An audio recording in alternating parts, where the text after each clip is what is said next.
Kerala's identity is carved by the Arabian Sea. For centuries, these shores haven't just been a boundary, they've been a source of life, culture, and sustenance. But the relationship is changing. What was once a provider is now becoming an intruder.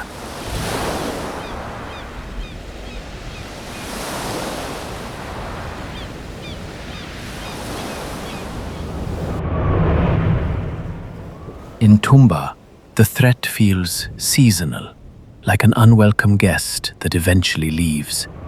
But even here, the footprints of the sea are getting deeper. എൻ്റെ പേര് ജോഷിയാണ്. ഞാൻ 40 വർഷമായി ഇവിടെ തന്നെ താമസം. 40 വർഷമായി. കടലായിട്ട് ബന്ധപ്പെട്ട് പറയുകയാണെങ്കിൽ ഇവിടെ കർക്കിടക സമയം വരുമ്പോൾ കടൽ ഒരുപാട് ഉള്ളിലോട്ട് കയറും. അപ്പോൾ ഇതിന് ഇപ്പോഴും ഇതുവരെ ഒന്നും ഇങ്ങനെ നഷ്ടമൊന്നും സംഭവിച്ചിട്ടില്ല. ഇതിന് മുമ്പ് ചില വീടുകൾക്ക് കേടുപാട്, ചില ജംഗ്ഷനിലോട്ട് കേടുപാടുകൾ സംഭവിച്ചിട്ടുണ്ട്. ബാത്റൂമൊക്കെ ഇടിഞ്ഞ് വീണിട്ടുണ്ട്. ഇപ്പം കടൽ ഒരുപാട് ഇങ്ങോട്ട് ജസ്റ്റ് ഒന്ന് കയറിയിട്ടില്ല. റോഡൊക്കെ മുറിഞ്ഞിട്ടുണ്ട്. ഇവിടെ നമ്മുടെ വീട്ടിനടുത്തുള്ള റോഡുകളൊക്കെ മുറിഞ്ഞു പോയിട്ടുണ്ട്. തെങ്ങുകളൊക്കെ നഷ്ടപ്പെട്ടിട്ടുണ്ട്. അതല്ലാതെ വേറെ ഇതുവരെ ഒരു നഷ്ടം വന്നതായിട്ട് എനിക്കറിയാം, എൻ്റെ ഓർമ്മയിലില്ല. For Joshi and the families in Tumba, the sea is a seasonal invader. They measure their lives by the Karkitakam rains, a time of prayer and high tides. Here, the losses are measured in fallen trees and broken walls, and there is still a sense of relief that the worst hasn't happened yet.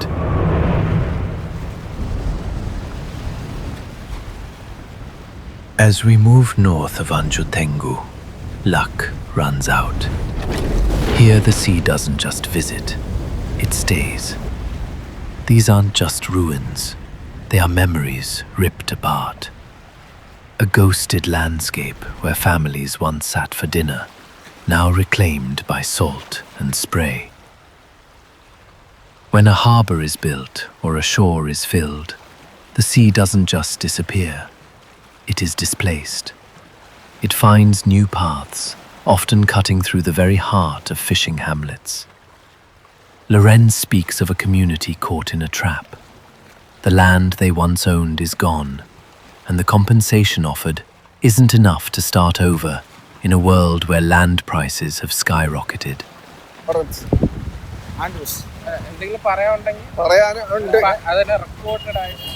ഒരുപാട് പറയാനുണ്ട്. ഈ തീരം എന്ന് പറയുന്നത് ഏകദേശം 500 മീറ്ററോളം ഉള്ളിലോട്ട് പടിഞ്ഞാറോട്ട് കിടന്നെയാണ്. അതെല്ലാം നഷ്ടപ്പെട്ട് ഈ ഹാർബർ വന്നതിൻ്റെ ശേഷം, മുതലപ്പള്ളി ഹാർബർ വന്നതിൻ്റെ ശേഷമാണ് ഈ തീരം നഷ്ടപ്പെടുകയും ഈ വീടുകൾ നഷ്ടപ്പെടുകയും ചെയ്തത്. അതിനൊരു 10 ലക്ഷം രൂപ ഗവൺമെൻറ് കൊടുത്തു. അത് ഈ കായലിൻ്റെ അക്കരെ കൊണ്ടുവച്ചു. ഈ 10 ലക്ഷം രൂപയ്ക്ക് വസ്തു വാങ്ങിക്കാൻ തികയില്ല. വീട് കെട്ടി അവരുടെ കണക്കനുസരിച്ച് 400 സ്ക്വയർ മീറ്ററാണ്. ഒരു കുടുംബത്തിന് 400 സ്ക്വയർ മീറ്ററിൽ കിടക്കാൻ ഒക്കുമോ? 5-6 മക്കളുണ്ട്, 2 കുടുംബം കാണും. ഇവർക്ക് കിടക്കാനൊക്കെ അവരുള്ള കാശും പണയപ്പെടുത്തി പുറത്തൊക്കെ പോയ പൈസ കൊണ്ടാണ് അപ്പുറത്ത് ഈ കായലിൻ്റെ അക്കരെ വീട് കെട്ടിയത്. അവിടെയോ കക്കൂസ് കുഴിച്ചാൽ വെള്ളമായിപ്പോയി. അങ്ങനെ ഒരുപാട് പാടുപെടെയാണ് ഇവിടെ തന്നെ പോയവർ തന്നെ. അപ്പുറത്ത് സിറ്റി ചെറിയങ്കിഴൊക്കെ പോകണമെങ്കിൽ 20 ലക്ഷം 15 ലക്ഷം വേണം. അപ്പോൾ ആ സാഹചര്യത്തിലാണ് പോകുന്നത്. അപ്പോൾ ഇനിയെങ്കിലും ഗവൺമെൻറ് പഠിക്കണം. ഇല്ല മുട്ടത്രയും മുണ്ടക്കൈ എല്ലാം കെട്ടിക്കൊടുത്തണക്ക് മത്സ്യത്തൊഴിലാളിക്ക് നല്ല സേക്രറ്റായ സ്ഥലത്ത് ഇവർ തന്നെ വീട് നിർമ്മിച്ചു കൊടുക്കുക. 5-6 മക്കളുണ്ടെങ്കിൽ അവിടെ താമസിക്കാൻ വേണ്ടി ഒരു 900-1000 സ്ക്വയർ ഫീറ്റിന് ഒരു 7 സെൻറ്റോ 5 സെൻറ്റോ കൊടുത്ത് അവർ കെട്ടിക്കൊടുക്കുക. ഞങ്ങളെ ഒത്തിരി പൈസ ഞങ്ങൾ ഈ കടലിൽ പോയി ഉണ്ടാക്കുന്ന പൈസ അതിൻ്റെ നല്ലൊരു ശതമാനം കയറ്റുമതിയിൽ കിട്ടുകയില്ലേണ്ട കേരളത്തിന്. അപ്പോൾ അതെടുത്തോ അല്ലെങ്കിൽ ഏതെങ്കിലും ചെയ്ത് തരണം. ഏത് ഗവൺമെൻറ് വന്നാലും ശരി അത് ചിന്തിക്കേണ്ടതാണ്. ഇനിയെങ്കിലും അത് ഞങ്ങളെ വെറും 400 സ്ക്വയർ ഫീറ്ററിൽ കൊണ്ട് ഇടരുത്. ഇട്ട് ഞങ്ങളെ മക്കളെ കഷ്ടപ്പെടുത്തരുത്. എല്ലാം കൂടെ 5-6 ഒരുമിച്ച് കിടക്കുമ്പോഴേ അതിൻ്റെ ദുഃഖവും പ്രയാസവും അവർക്ക് ആ മാതാപിതാക്കൾക്കും ആ കുടുംബത്തിനെ അറിയാനുള്ളു. അവിടെ ഓഫീസിലിരിക്കുന്നവർക്കും മന്ത്രിമാർക്കോ ആർക്കും അറിഞ്ഞുകൂടാ. ഞാനും ഒരു രാഷ്ട്രീയ പാർട്ടിക്ക് ലീഡർഷിപ്പിലുള്ളതാണ്, ഇദ്ദേഹവും ഉണ്ട്. എന്നാലും പറഞ്ഞു പോകാൻ ഞങ്ങളെ ജനത്തിന് വേണ്ടി നമ്മൾ പറയുകയാണ്. ഞാൻ ഏത് പാർട്ടിയിലായിരുന്നാലും ശരി മത്സ്യമേഖലയിൽ ഞങ്ങളുടെ ജനത്തിന് വേണ്ടിയാണ് ഇത് പറയുന്നത്. ജനം നാളെ ദുഃഖിക്കാതിരിക്കില്ല. വിഴിഞ്ഞം വന്ന് എന്താണ് സ്ഥിതി? അന്താരാഷ്ട്ര തുറമുഖം അത് വലിയ ജന്മിക്കാണ്, അദാനിക്കാണ്. 60 വർഷം കഴിഞ്ഞ് നമുക്ക് കേരള ഗവൺമെന്റിന് കിട്ടൂ. അതേപോലെ തന്നെ ഈ എയർപോർട്ട് കൊടുത്ത് അതും ഇങ്ങനെ തന്നെ. എവിടെയാണ് ഇതിന്റെ ഫലം കിട്ടുന്നത്? ഈ വൻകട മുതലാളിമാരെ രക്ഷപ്പെടുത്താൻ വേണ്ടി ഇതല്ല ജന അവർക്ക് ഓരോ വർഷം 100 കോടി 1000 കോടി 10,000 കോടി വീതം എഴുതി തള്ളുന്ന അവരുടെ കടം പാവപ്പെട്ട പേരെഴുതല്ലേ എഴുതി തള്ളുന്നു. ചിന്തിച്ചു നോക്കുക. ഞങ്ങളെല്ലാം ഇപ്പൊ പഠിച്ചോണ്ടിരിക്കുക. പത്രങ്ങളൊക്കെ ഞങ്ങൾ വരുത്തിക്കൊണ്ട് ന്യൂസ് ചാനൽ കേൾക്കുന്നുണ്ട്. ഇതിന്റെയൊക്കെ അടിസ്ഥാനത്തിലാണ് ഇത് പറഞ്ഞു പോകുന്നത്. മിണ്ടായിരിക്കാൻ ഒക്കൂല മനുഷ്യന്, സംസാരിച്ചെങ്കിലേ ഒക്കൂ. മത്സ്യത്തൊഴിലാളികളെന്ന് പറഞ്ഞാൽ സമൂഹമേ ഇന്ന് പഠിച്ചിട്ടുണ്ട്, ഒരുപാട് പഠിച്ചിട്ടുണ്ട്. അവര് കാര്യങ്ങളൊക്കെ അറിയാം. പറ്റിക്കാൻ ഒക്കൂല.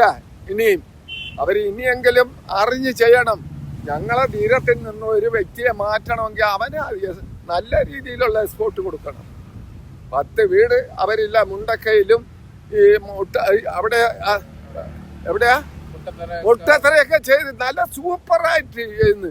അവർ കളിസ്ഥലം, വില്ലേജ് ഓഫീസിൽ, പിന്നെ എല്ലാ സംവിധാനങ്ങളും ഉണ്ട്. ഇവിടെ അങ്ങനെ 10 ലക്ഷം വാങ്ങിച്ചിട്ട് എവിടെയെങ്കിലും പോയി കിടന്നോടാന്ന് പറയും.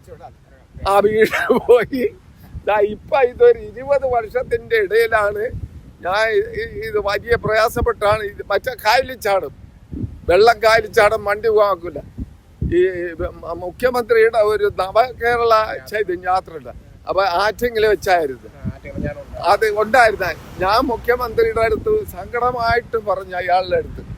അന്നേരം എൻ്റെ അരികാരിരുന്ന് റോസി അഗസ്റ്റിന ആ അപേക്ഷ അതേ ചോദിക്കേണ്ട മുഖ്യമന്ത്രിയുടെ അടുത്ത് കാണിച്ചു. അപ്പൊ ഹാർബറിന്റെ ഇപ്പൊ 170 കോടി സംസ്ഥാന ഗവൺമെന്റും കേന്ദ്ര സർക്കാർ ഇത് ചെയ്യുന്നുണ്ട്. 170 കോടി. അപ്പൊ അതേപോലെ അതിൻ്റെതൊക്കെ പശ്ചാത്തലത്തിലാണ് ഇതൊക്കെ ചെയ്ത്. അപ്പുറത്ത് 10 പുലിമുട്ട് അതും വരുന്നുണ്ട്. ഈ പുലിമുട്ട് അവിടെ കയറിയാൽ ഈ സൈഡ് മൊത്തവും പോകും. വെള്ളം ഈ കടലിന്റെ ഒഴക്കം അങ്ങനെയാണ്. അപ്പൊ അത് വീണ്ടും മുട്ടിട്ട് ഏകദേശം മർക്കൽ അവരെ കൊണ്ട് എത്തിക്കണം. ആ മലയുടെ പുറത്ത് എത്തിച്ചെങ്കിലേ ഈ കര നിലയിലേക്കും. അല്ലെങ്കിൽ ഇവിടെ എല്ലാം കൂടെ അറ്റ് കായല് ഇതൊരു നദിയായി കടലായി മാറും. ഇതൊന്നും കാണൂല നാളെ ഒരു കാലത്ത്. അവരുടെ ഗവേഷണമൊക്കെ ഭയങ്കരമാണ് അല്ലേ? പൂന ഇൻസ്റ്റിറ്റ്യൂട്ട്, മദ്രാസ് IIT ഇതൊക്കെ അവര് വിദഗ്ധമായിട്ട് പേപ്പറിൽ വരയ്ക്കുന്ന. ഞങ്ങൾക്കിപ്പോ അവരുടെ പേപ്പറിൽ വയ്ക്കാം കടൽ എപ്പോഴടിക്കും, മഴ എപ്പോഴും പെയ്യും, കോൾ എപ്പോഴും ആറും എന്ന് ഞങ്ങൾക്കറിയാം. ഞങ്ങൾ മത്സ്യത്തൊഴിലാളികളാ. ഇപ്പൊ എനിക്ക് 80 വയസ്സുണ്ട്, ഇദ്ദേഹത്തിന് 75 വയസ്സുണ്ട്. ഞങ്ങൾക്കറിയാം ഇന്ന് കോള മാറിയില്ലേ, പത്രത്തിലുണ്ട് ഇന്ന് നാളെയൊക്കെ ഭയങ്കര മഴയാണെന്ന്. ചിലപ്പോൾ 2 ദിവസം കഴിഞ്ഞു വരും. അപ്പൊ അതൊക്കെ മനസ്സിലാക്കിയിട്ടാ ഞങ്ങൾക്കും കുറച്ച് ബുദ്ധിയും കാര്യങ്ങളും ഒക്കെ ഉണ്ട്. സംസാരിക്കാനും നല്ല രീതിയിൽ പത്രങ്ങൾ വായിക്കുന്നുണ്ട്. നല്ല കാര്യങ്ങൾ എവിടെയൊക്കെ മീറ്റിംഗ് കൂടുക അവിടെയൊക്കെ പോയി കേട്ടോണ്ടിരിക്കും. വിഴിഞ്ഞം ഉദ്ഘാടനത്തിന് ഞാൻ വന്നിരുന്നു. അവിടെയൊക്കെ അത് ചെയ്തില്ലേ? നല്ലത് തന്നെ. ആർക്ക് വേണ്ടിയാ? അദാനിക്ക് വേണ്ടി. ഇതൊക്കെ മനസ്സിലാക്കണം നിങ്ങളെ പോലെ. അവിടെ പൂന്തോട്ടങ്ങളാണ് അവിടെ വിഴിഞ്ഞം മേലുവശമൊക്കെ. അതിന്റെ അകത്ത് ടൈൽസ് സൈഡും കാണ്ടം പിടിപ്പിച്ചേക്കും. നിങ്ങൾ 3.5 കിലോമീറ്റർ ദൂരത്തിൽ അവർ മുട്ടിട്ട് നകത്തി. ഈ വെള്ളം കടലിലെ വെള്ളം എവിടെ ചെന്ന് കയറി? ഒരറ്റത്ത് കയറിയെങ്കിലേ ഒക്കെ ഉള്ളു. സമുദ്രത്തിലെ വെള്ളം ഒരറ്റത്ത് കയറിയെങ്കിലേ ഒക്കെ ഉള്ളു. അല്ലാതെ ഇവര് നമ്മളിപ്പോ ഇവിടെ നികത്തി തീരുമ്പോ കടലിപ്പോ ഏക്കർ കടയിൽ നികത്തി തീരുമ്പോ ഈ വെള്ളം അടുത്ത കരയെ ചെല്ലൂലേ? അത് പഠിച്ചില്ല ഇവര്, പഠിച്ചില്ല. ശാസ്ത്രജ്ഞന്മാര് പഠിച്ചില്ലേ? എന്താണ് ഇനി പറയേണ്ടത്? നമുക്കൊക്കെ ഇത്ര പറയുന്നു. നിങ്ങൾ വല്ല പരസ്യം കൊടുക്കാനൊക്കെ കൊടുക്കും വല്ലയിടത്ത് ചാനലിൽ. പോരാത്തതൊക്കെ നിങ്ങൾ കടൽ അശാരം തട്ടി ഇന്ന് ആ വെള്ളം അതിലൂടെ പോകാനൊക്കത്തില്ല. ആളിന്റെ മരണം ഏകദേശം 70ഓളം എണ്ണം മരിച്ചു. ഞങ്ങളെ സഹോദരങ്ങൾ ദീപം നഷ്ടപ്പെട്ട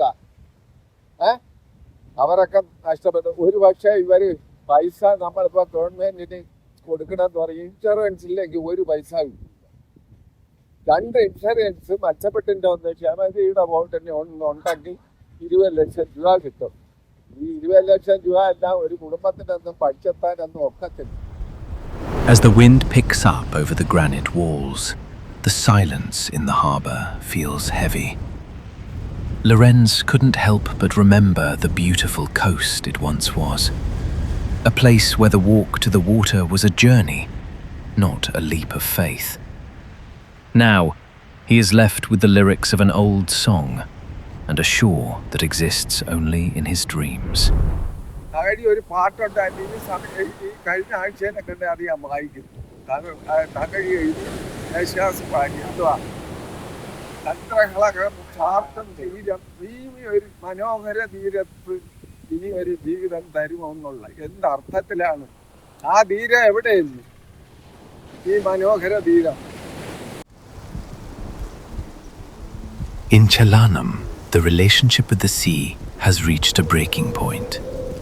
The harbour, once a place of bounty, is now a theatre of anxiety.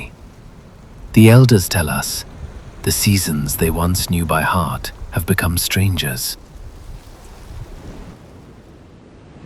എൻ്റെ പേര് ആൽബി, സ്ഥലം ചെല്ലാനം. ചെല്ലാനം ഹാർബറാണിത്. ഇത് സൈവരിയാണ്. അദ്ദേഹം പഴയ പൂർവികരുടെ കാലം തൊട്ട് വള്ളത്തിൽ പോണ ആളാണ്. വള്ളത്തിന്മേൽ പോണ ആളാണ്. അതിലൊക്കെ തൊഴിലേതാണ് ഞാൻ. ഞങ്ങൾ ഇവിടുത്തെ വള്ളത്തിന്മേൽ പോണ പണിക്കാരാണ്. ഇപ്പം ഈ സീസൺ ഇവിടെ വളരെ മോശമാണ്. വളരെ മോശമാണ്. എല്ലാ സീസണും വെച്ച് നോക്കാനാണെങ്കിൽ ഒന്നും തന്നെ ഇവിടെ നടന്നിട്ടില്ല. ഈ അടിക്കടിക്കുള്ള കാലാവസ്ഥയുടെ വ്യതിയാനം അത് ഞങ്ങൾക്ക് ഭയങ്കരമായിട്ട് ബാധിച്ചിട്ടുണ്ട്. ഇവിടെ വിട്ട് അറുപതാണ്ട് പുത്തന്തോടെന്ന് പറഞ്ഞ സ്ഥലം കഴിയുമ്പോൾ പിന്നെ അങ്ങോട്ട് കടലാക്രമണമാണ്. കെട്ടിട്ടേക്കും, പെട്രോൾ കെട്ടിയേക്കുന്നില്ല, കല്ല് കെട്ടിയേക്കുന്നില്ല. ഈ കല്ല് കെട്ടിയേക്കണേൻ്റെ അറ്റത്ത് നിന്ന് കഴിഞ്ഞാൽ അങ്ങോട്ട് ഭയങ്കര കടലാക്രമമായിരുന്നു. അവിടെ ഒരുപാട് വീടുകൾ നാശനഷ്ടം വന്നിട്ടുണ്ട്. കുറേ ദിവസങ്ങളോളം അവർ മാറി നിൽക്കേണ്ട അവസ്ഥ വന്നിട്ടുണ്ട്. അതിനൊക്കെ ഒരു പരിഹാരം എന്ന് പറയണം, പക്ഷെ ഒന്നും ചെയ്തിട്ടില്ല നിലവിൽ. ഈ 2 പ്രാവശ്യത്തെ കടലേറ്റവും ഭയങ്കരമായ നഷ്ടമാണ്. നമ്മുടെ വീട്ടിലെ ഉപകരണങ്ങൾ നമ്മുടെ വീട്ടിലെ ഉപകരണങ്ങൾ എല്ലാം പോയി. അതൊക്കെ ഇനി രണ്ടാമതുണ്ടാക്കി പിന്നെയും ജീവിതത്തിലേക്ക് കടന്നു വരണം. അതുണ്ടാക്കണമെങ്കിൽ ഞങ്ങളുടെ വരുമാനം ഇതാണ് കടലിൽ. തീരെ മോശമാണ്. കുറേ വള്ളങ്ങൾ, വലിയ വള്ളങ്ങളുണ്ട്. ഇത് കഴിഞ്ഞാൽ ഇരുമ്പ് വള്ളങ്ങളുണ്ട്, ഇൻബോർഡെന്ന് പറയുന്നത്. ലൈലാൻഡ് വെച്ച് പറഞ്ഞു അവർക്കൊന്നും തന്നെ ഇല്ല. കഴിഞ്ഞ ആഴ്ച 2 ദിവസം പോയിരുന്നു, ഒരു പണിയില്ല. ഒരു ദിവസം പോക്കണ്ട ഒരു 35,000-40,000 ചെലവ് ഒന്നും കിട്ടിയില്ല. ഇവിടുത്തെ വള്ളങ്ങൾ പോകുമ്പോൾ 12, 13 രൂപ, 15 വരും ഒരു ദിവസം ചെലവ്. അപ്പോൾ ഇവർ കുറച്ച് കാട്ടൂർ വരെയൊക്കെ പോകണം, അങ്ങോട്ട് ഫുള്ളും കൊച്ചി വരെയൊക്കെ പോകണം. ഇതിനുള്ളിൽ പണി കിട്ടിയില്ലെങ്കിൽ, മീൻ കിട്ടിയില്ലെങ്കിൽ കടം തന്നെ. ഇങ്ങനത്തെ ഒരവസ്ഥയിൽ ഇവിടുത്തെ ഇപ്പം നിലവിലുള്ളത്. ഈ നാളെ ലാസ്റ്റ് ദിവസമാണ്. നാളെ കൂടി ഞങ്ങൾ പോയി നോക്കും. ഇല്ല പിന്നെ തിങ്കളാഴ്ച ചെറിയ ചെറിയ മീൻ പിടിക്കണ പണിയാണ് ഇവിടെ. കൊഴുവ, നെത്തോലി, അങ്ങനെ ചെമ്മീൻ, അതുകളൊക്കെ ഈ പ്രാവശ്യം വളരെ കുറവായി. ഇന്നലെ 3 വട്ട 4 വട്ടയൊക്കെ ചെറിയ അയില, 2-3 വട്ട ചെമ്മീൻ, 2 വട്ട കൊഴുവ, അതൊക്കെയാണ് കിട്ടിയത് വള്ളക്കാർ. ഇല്ലാത്തവരും ഉണ്ട്. അങ്ങനെ ഇവിടെ ഞങ്ങൾ ആകെ മോശമായ അവസ്ഥയിലാണ് നിൽക്കണേ ഇപ്പം. They told us to come back at 7 the next morning.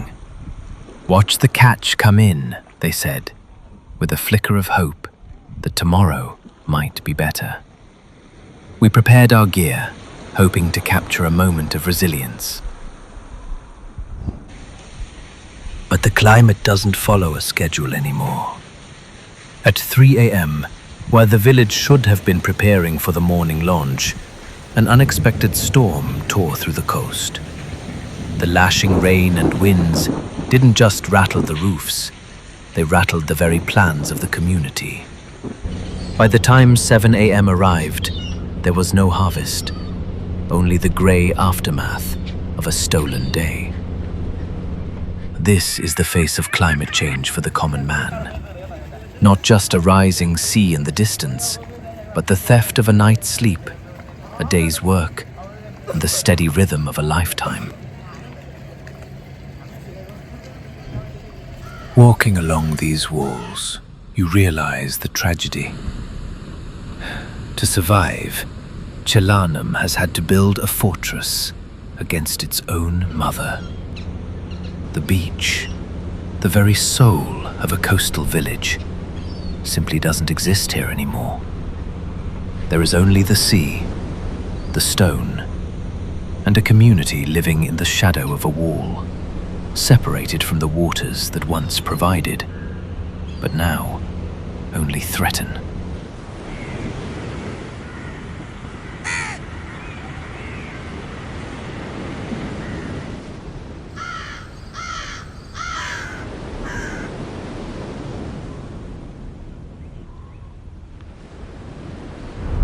We were still thinking about Lorenz.